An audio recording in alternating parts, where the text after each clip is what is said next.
بزرگوں وہ ہے بہار میں جو الیکشن کمیشن کی جانب سے انٹینسو ریویژن کے نام پر جو ووٹر لسٹ اب بنائی جا رہی ہے،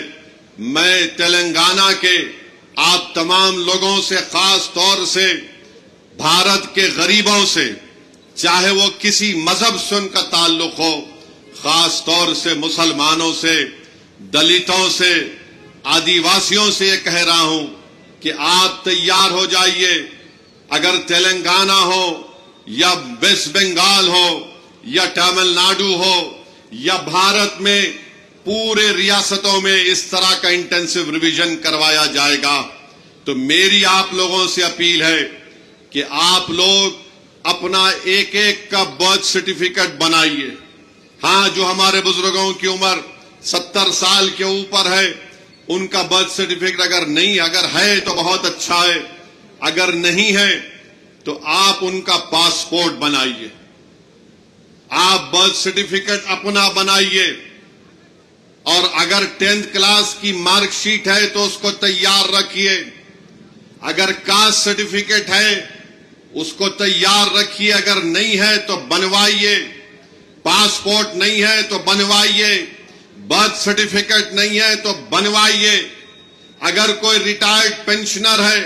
تو جو پینشن کا آرڈر ملتا اس کو اٹھا کر رکھیے۔ اگر آپ کو 2 BHK کا سرٹیفکیٹ ملتا ہے کہ آپ کو 2 BHK دیا گیا، اس کو اٹھا کر حفاظت سے رکھیے۔ اگر زمین گورنمنٹ نے آپ کو الاٹ کی تو اس کو اٹھا کر رکھیے۔ اگر آپ گورنمنٹ کے ملازم ہیں یا تھے، اس کا ID کارڈ اٹھا کر رکھیے، کیونکہ یاد رکھیے میری اس بات کو کہ اب جب انٹینسو ریویژن ہو رہا ہے تو الیکشن کمیشن نے جو ہدایتیں BLOs کو دی ہیں بہار میں، اس میں یہ کہا گیا کہ اگر الیاس صاحب کے گھر پر کوئی 3 مرتبہ BLO چلا جائے گا اور 3 مرتبہ کسی جائز وجہ سے الیاس صاحب اپنے گھر پر مقیم نہیں ہوں گے تو BLO اس کی اطلاع ERO کو اور AERO کو دے گا، اور یہ AERO اور ERO کو اختیار حاصل ہے کہ وہ 1955 کے سٹیزن شپ ایکٹ کے تحت ان تمام عہدیداروں کو اطلاع دینا کہ الیاس صاحب شاید بھارت کے ناگرک نہیں ہیں، تو یہ سٹیزن شپ کا مسئلہ پیدا ہو جائے گا۔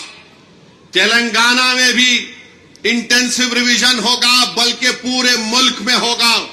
میں آج یہاں بودھن کی سرزمین سے کھڑے ہو کر ان تمام بھارت کے غریبوں کو کہہ رہا ہوں، ان دلتوں کو، آدیواسیوں کو اور مسلمانوں کو کہہ رہا ہوں کہ آپ کو نمبر 1 اپنا برتھ سرٹیفکیٹ بنانا ہے۔ 10th کلاس اگر کسی نے کیا تو مارک شیٹ تیار رکھنا ہے، کاسٹ سرٹیفکیٹ ہے تو تیار رکھیے، اور اگر آپ اس کاسٹ میں آتے ہیں اس کا سرٹیفکیٹ نکلوائیے۔ آپ کے پاس اگر گورنمنٹ کی سکیم کا دیا ہوا 2 BHK کا سرٹیفکیٹ ہے تو اس کو اٹھا کر رکھیے۔ یہ اس لیے کہہ رہا ہوں کہ 10 ڈاکیومنٹ کی بات جو الیکشن کمیشن نے بہار میں کی وہ یہی 10 ڈاکیومنٹ ہیں۔ ہم نے سپریم کورٹ کو